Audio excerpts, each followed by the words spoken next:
Start with a summary of what I intend to cover today. It's a very simple message, but difficult to deal with. In a virtual or global team, you have more confusion, more miscommunication, more difficulty monitoring what's happening. You have cultural differences that make all these things worse than you can imagine. And you have to do things differently from the way you do them in a conventional team, a co-located team. You'll have to spend more money doing whatever it is you're doing, and it will take longer than it would have taken if you were co-located. But we have to do this anyway, and we sometimes choose to do it anyway because, well, there are two basic reasons. One is either the work is inherently dispersed, and the second is that we save money by not building a face-to-face organization if we can use an organization that, or pieces of organizations that are spread around. All of this says that it's going to cost you more than you think if your experience is solely co-located, based on co-located experience data, and it will take longer. A difficult message to digest, especially for people who don't have project experience, and the people I have in mind there tend to be in what we call the business piece of the business. Of course, we're all part of the business, or financial folks. This menu is where I'm going. I think we'll just go there. I don't think we'll spend much time on that. Let's start by getting some terminology straight. What's a virtual team? A common definition of a virtual team is a team that is dispersed in either geographical sense, they're physically not co-located, or organizationally. That might be people who report into different companies or different divisions of the same company, or it could be both. That's the common definition of a virtual team. But the problems of virtual teams can appear when there are other kinds of dispersion. And we'll talk about those, but that's the main reason why I like to think about dispersed teams, because a virtual team has acquired this connotation which is not quite general enough for what's going on in the world today. What about a global team? Well, a global team is, first of all, geographically dispersed.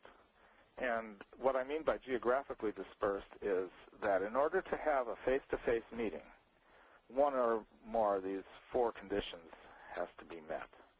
You either have to use a vehicle of some kind, like a jet aircraft or a car or an escalator or elevator. And the reason I include those is that vehicles tend to put obstacles in the path of having a face-to-face meeting.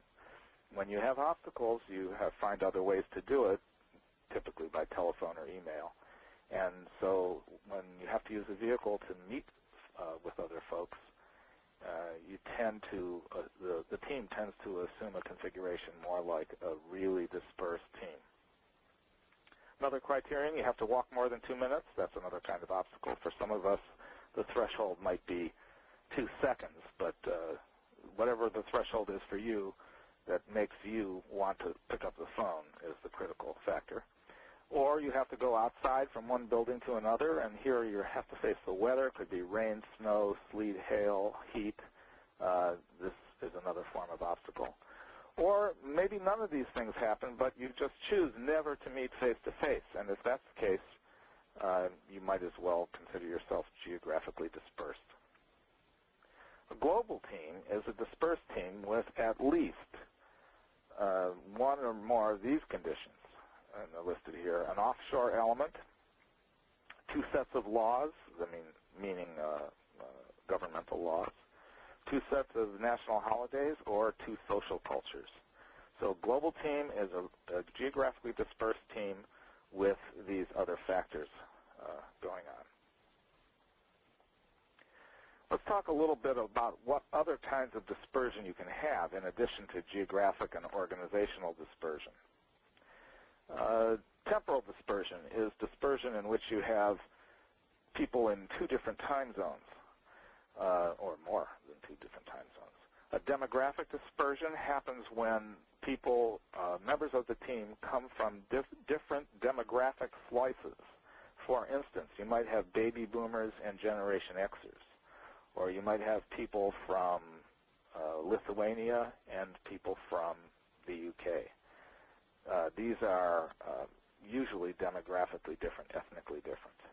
Linguistic dispersion happens when people, their first languages differ, so people who were raised speaking French and people who were raised speaking Portuguese are going to face some different, even if they speak a common language now, they will face some difficulty.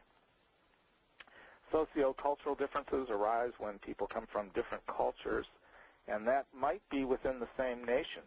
There are countries like the U.S., for example, where we actually do have different cultures. I live and work in Cambridge, Massachusetts. The culture in Cambridge is very different from the culture in Boston, which is right across the river, so it doesn't necessarily mean that you're separated in distance. Professional dispersion happens when you have people working together who have very different professions, and some of them are very much at odds. The classic one that many of us are familiar with is the difference between marketing and software development, marketing and engineering. But there are many others. You may run into, in your work, you might have to interface with lawyers, and you'll find that there are very different approaches to project work among these different professions. Monetary dispersion happens when one part of the project is using one currency and another is using a different currency. This can create problems if the relative currency values shift during the life of the project. So you might run out of budget, but never even used any of it. Bad things can happen. Fiscal dispersion happens when one part of the project is under one fiscal calendar and another is on another fiscal calendar. And the difficulty here happens because, for instance, you might have purchasing freezes or hiring freezes that occur at different times within the organization related to the fiscal situation. Trouble, trouble, trouble.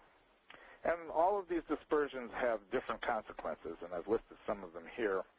The ones that are more important, I guess, the most important would be the longer closed-loop communications. How long does it take for you to get an answer to a question? And this is mostly due to temporal and geographic dispersion. But there can be political causes also. Some folks might just not want to serve other folks. Let's see, what's another interesting one? Harder to detect malfeasance. Malfeasance is a misrepresentation of the use of resources. In a face-to-face configuration, these are easily detected, but in a distributed configuration, they can go on for some time before they get noticed. So how do you find trouble? If you're in trouble and you're in a face-to-face configuration, you find out pretty quickly, but in a dispersed configuration where there could be various barriers to communication, you may not find out until it's too late. So here are some metrics that most of these I invented, or they're original to me, but they may have been invented by others as well. They're not commonly used in face-to-face configuration because they have there's relatively little need for them. But in a